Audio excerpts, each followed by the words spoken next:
Bonjour, ici Joe de Joe & Clips Film. Nous voici pour un tutoriel sur le dessin. Donc je vais d'abord vous présenter le matériel que j'utilise. Vous apprendrez comment dessiner un corps humain et comment respecter les proportions.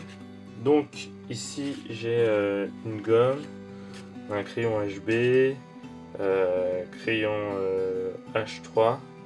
Donc alors moi ce que j'aime bien faire avec le crayon H3, c'est commencer à dessiner justement avec lui.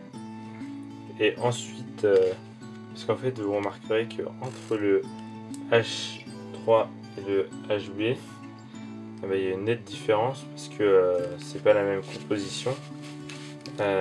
Donc le H est beaucoup plus soft, on le voit moins.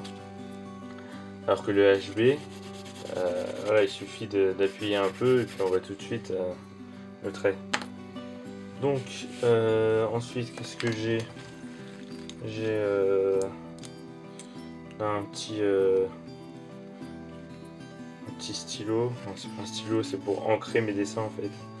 C'est une mine très fine, 0,4 mm, et donc on peut faire des trucs vachement précis avec. J'utilise pour ancrer mes dessins pour pouvoir ensuite les scanner.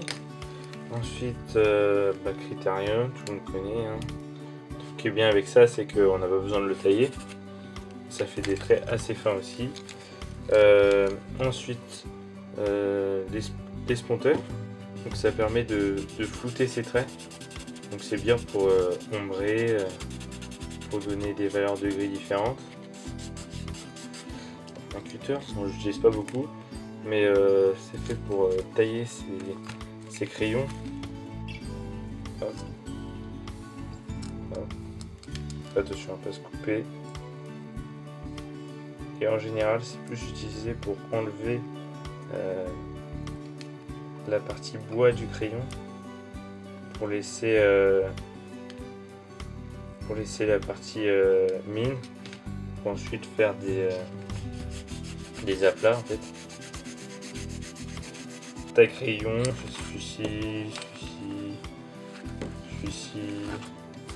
On va apprendre les proportions. Alors apparemment, si on regarde bien, on peut voir déjà qu'il est quand même pas mal haut. Le trait des pieds, c'est celui-là. La tête est en haut par là. L'endroit d'insertion des jambes, il est à la moitié du corps. Moi je dirais qu'on peut séparer le haut du corps en 3 parties. Donc 3 parties égales. La tête, le buste et de la taille à l'entrejambe. On va représenter ces 3 parties par 3 petits segments.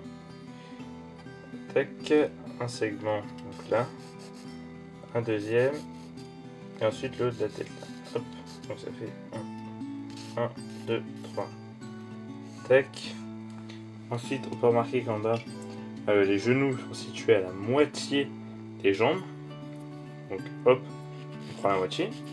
Les mains surtout descendent jusqu'au-dessus des genoux. Tac. Donc on va faire à peu près là et là.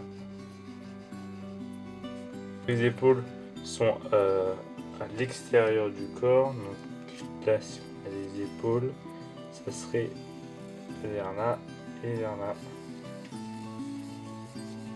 Donc pour le buste, on trace un cercle, un ovale plutôt.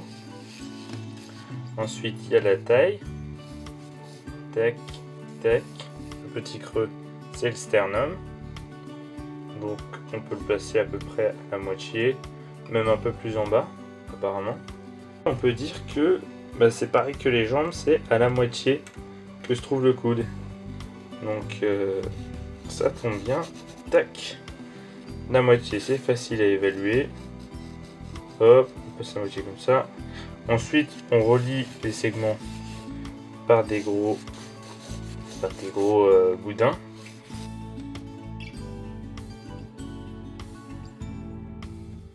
La tête, on peut faire un ovale. Pour les jambes, moi je l'ai fait comment? Moi je l'ai fait comme un S en fait.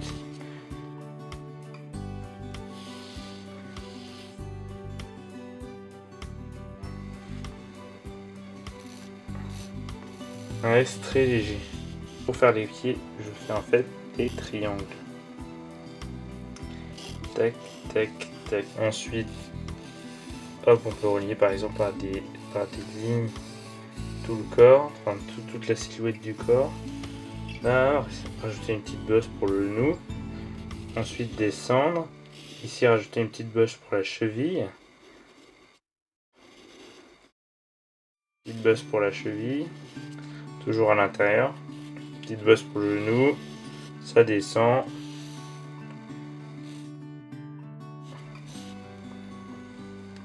Alors on peut représenter les mains par un ovale.